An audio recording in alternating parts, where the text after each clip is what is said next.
God's chosen one. God gave you the hardest test of all, and you passed the right way.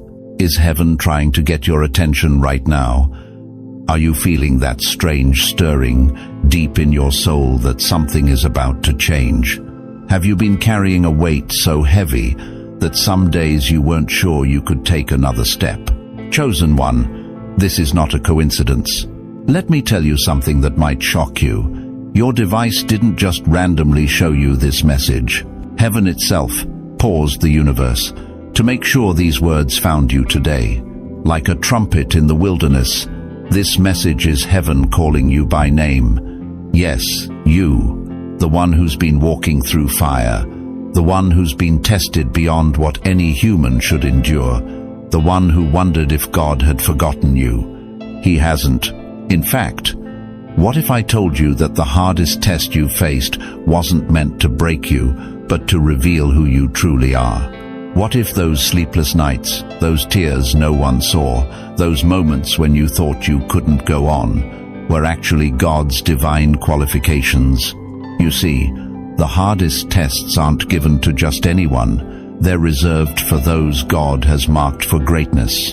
And you, my friend, have passed the test. Not barely, not by sliding through. You passed with flying colors, with unshakable faith, with a heart that refused to give up when anyone else would have crumbled. This moment, right now, is your divine verification. The confirmation you've been waiting for. The sign that says, I see you, I know what you've endured, and I'm about to turn your pain into purpose. Heaven is looking at you differently now. The angels are taking notice. The enemy is trembling. Because when a chosen one passes God's hardest test, the universe itself begins to shift to deliver your reward. I need you to do something right now. Comment 777 below if your soul feels this truth stirring inside you. This isn't just a number, it's a divine declaration, a signal to heaven that you're claiming your breakthrough. Hit that like button to declare, I'm ready for what God has next. Before we dive deeper into the revelation that's about to change everything, I want to thank every single one of you who has supported this message through Super Thanks. Your generosity means more than you know. You're not just donating, you're helping spread light to others who feel alone in their calling. Whether you give or not, I'm deeply grateful for your presence here.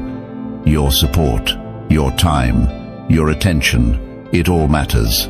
If you're still here, it confirms what I already knew. You're one of God's chosen ones. And what comes next will forever change how you see your struggles, your story, and your sacred destiny. Have you ever wondered why your pain feels so much deeper than others? Why your tears seem to fall when no one is watching? Why God has allowed you to carry burdens that would crush most people? You're not imagining it. Your path has been exceptionally difficult. And today, I need you to understand why. When was the last time you collapsed to your knees, alone in your bedroom, with tears streaming down your face, asking God, why me? Why is this happening to me? You've carried weights that others couldn't begin to comprehend, the silent battles, the midnight prayers, the questions that kept you awake while the rest of the world slept soundly. I know you've been there, in that sacred space between desperation and faith, where your heart feels like it might shatter into 1,000 pieces, where your spirit cries out for relief, but heaven seems silent. Listen to me closely. You are not abandoned. You are chosen. The greatest saints in Scripture walked through fire just like you. Job lost everything, his children, his wealth, his health, and sat in ashes questioning God's plan. Elijah, after his most powerful victory, ran into the wilderness and begged God to take his life. Jeremiah wept so much he was called the weeping prophet, crying out, "Why is my pain unending and my wound grievous and incurable?" These weren't failures of faith. They were evidence of being chosen for refinement. Malachi 3:3 tells us, "He will sit as a refiner and purifier of silver." Do you understand what that means? The refiner of silver sits directly in front of the fire, watching the silver, never taking his eyes off it. Because if the silver is left even a moment too long in the flames, it will be destroyed. When you were in your darkest moments, when it felt like the heat would consume you, when you couldn't feel his presence, he was there, watching you more intently than ever, making sure the fire refined you, but didn't destroy you. The most precious metals require the hottest fires. Gold melts at 1943 degrees Fahrenheit. That's not punishment, that's preparation for glory. Remember David's words in Psalm 34-18. The Lord is close to the brokenhearted and saves those who are crushed in spirit. Your brokenness wasn't abandonment. It was an intimate workshop where God was closer to you than ever before. You've wondered why others seemed to sail through life while you navigated storms. You've questioned why your prayers seemed to hit a ceiling of brass. You felt the sting of watching others receive their blessing while you continued to wait. I need you to hear this. What if those trials weren't punishment? What if they were preparation? What if God trusted you with suffering because he knew you would emerge purified, refined, transformed?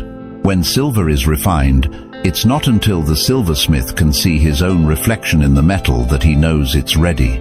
All this time, God has been working to see his reflection in you. Your silent suffering has produced something in you that couldn't have been formed any other way. The weight of your cross has built spiritual muscles that others don't possess.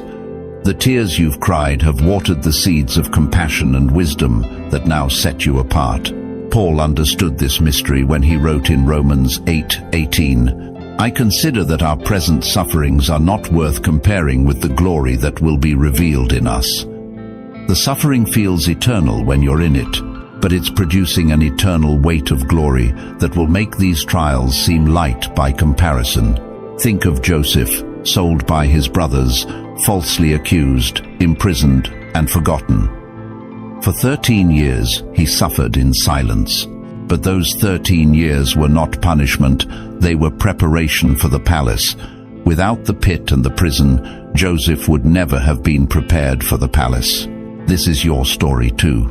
Every silent tear, every unanswered prayer, every moment you chose faith when your feelings screamed otherwise, was being recorded. Nothing was wasted. Nothing was overlooked. Nothing was in vain.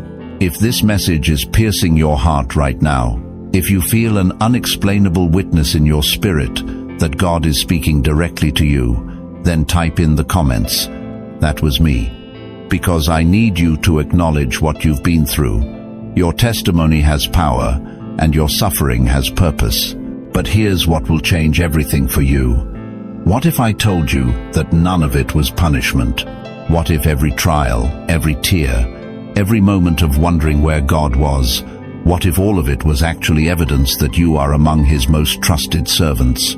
What if the silence wasn't absence but the sacred space where God was doing his deepest work in you? The furnace is not your enemy. The fire is not your punishment.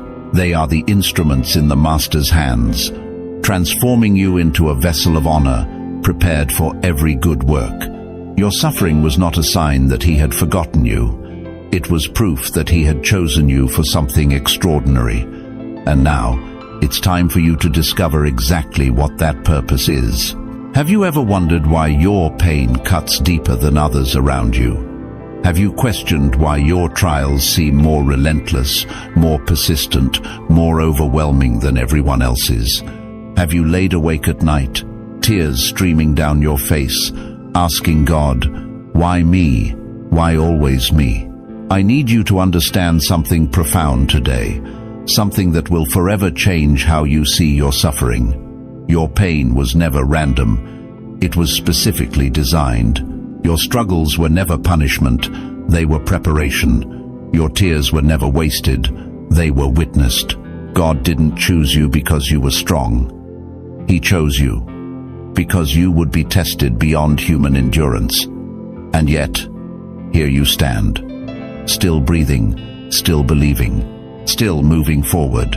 The enemy wanted your trials to destroy you.